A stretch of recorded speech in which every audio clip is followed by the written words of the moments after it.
தமிழ் சுருக்கெழுத்து கேள்வி பதில்கள் அத்தியாயம் 14 இன் இவ் கொக்கிகள். கேள்வி 54. இன் இவ் கொக்கிகள் எழுதப்படும் முறையை உதாரணங்களுடன் விளக்குக.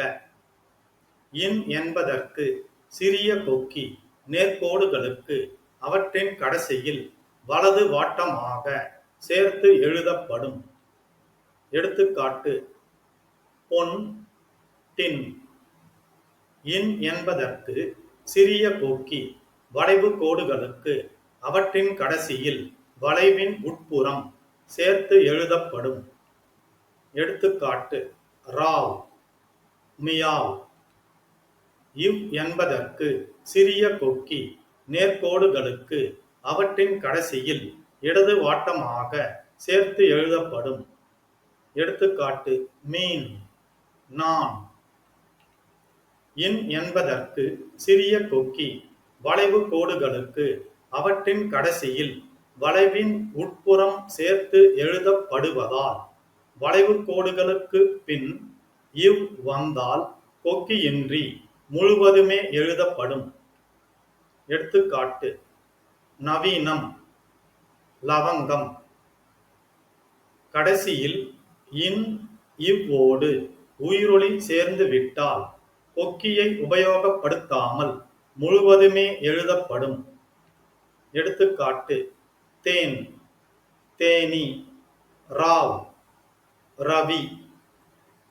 ராராவுக்கு பின் இன் வந்தால் எழுதும் வாகு கருதி பெரும்பாலும் மேற்கோடு ராராதான் எழுதப்படும். எடுத்துக்காட்டு: பேரன், மாறன். இல் கொக்கியிடப்பட்ட லா வேறு கோடுகளோடு சேரும்போது மேல் நோக்கியோ கீழ் நோக்கியோ எழுதப்படும். எடுத்துக்காட்டு: பலன், வேலன். நடுவில் இன் இவ் கொக்கி பின்னே வரும் கோடுகளோடு வாகாக சேர்க்க வசதியுள்ள இடங்களில் எழுதப்படும். எடுத்துக்காட்டு: பொன்னாடை, தேன் கூண்டு.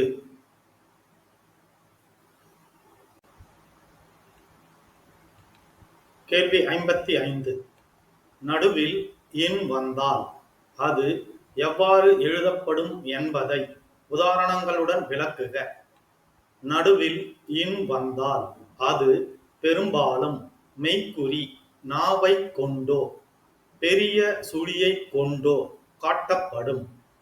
எடுத்துக்காட்டு: கணக்கு, மாண்பு. வாகாக எழுதுவதை உத்தேசித்தும் நீளமாக போகும் குறித்தொடரை சுருக்குவதற்கும் இன் கொக்கியே இன் என்பதை குறிக்கவும் நடுவில் சில இடங்களில் எழுதப்படும். எடுத்துக்காட்டு: கண்காட்சி, கண்காணிப்பு. கேள்வி 56.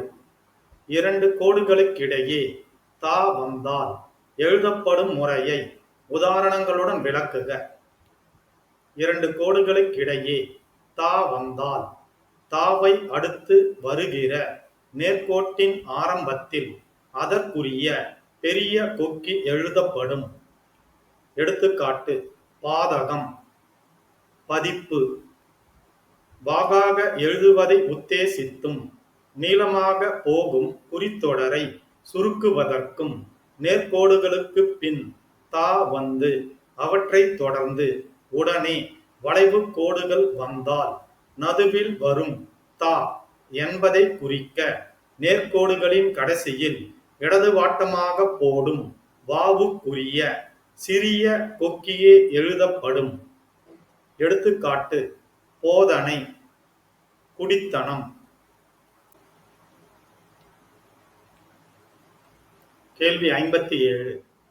நேர்கோடுகளுக்கு பின் நம், நும், மும் வந்தால் கடைசியில் வளைவு கோடுகளுக்கு பின் நும் வந்தால் மற்றும் நேர்கோடுகளுக்கு பின்னே உம் வந்தால் எழுதப்படும் முறையை உதாரணங்களுடன் விளக்குக. நேர்கோடுகளுக்கு பின் நம், நும் வந்தால் இன் கொக்கி போடும் வாட்டமாகவே இம் சுழி சேர்த்து எழுதப்படும். எடுத்துக்காட்டு கடினம், சிக்கனம். நேர்க்கோடுகளுக்கு பின் மும் வந்தால் சிறிய சுழி பெரியதாக எழுதப்படும்.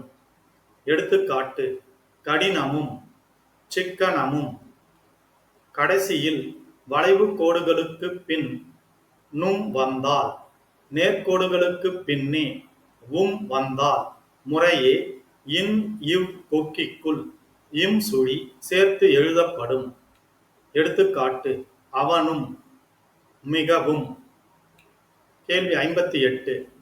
கடைசியில் இன் கொக்கியிடப்பட்ட அல்லது நம் நும் சுழியிடப்பட்ட வார்த்தைகளுக்கு பின் பன்மை விகுதியாகிய கல் வந்தால் எழுதப்படும் முறை மற்றும் ஆயினும் என்பது எழுதப்படும் முறை ஆகியவற்றை விளக்குக.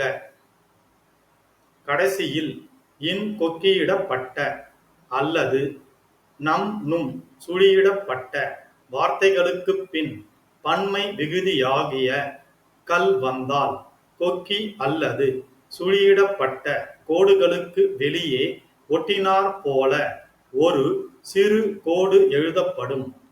எடுத்துக்காட்டு நலன்கள், மான்கள். ஆயினும் என்பது தனித்து ஆரம்பத்தில் வரும்போது என்று எழுதப்படும். ஆனால் ஒரு வார்த்தையின் கடைசியில் வரும்போது என்பது முன்னதுடன் சேர்த்து எழுதப்படும். எடுத்துக்காட்டு அங்காயினும், அப்பொழுதாயினும்.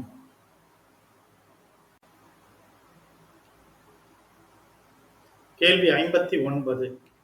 சுருக்கத்தில் இன் கொக்கி எழுதப்படும் முறையை உதாரணங்களுடன் விளக்குக. சுருக்கத்தில் ஒரு வார்த்தைக்கு பின் கடைசியில் வரும் தான் என்பதை காட்ட இன் கொக்கி சேர்த்து எழுதப்படும். எடுத்துக்காட்டு அங்குதான், அதுதான்.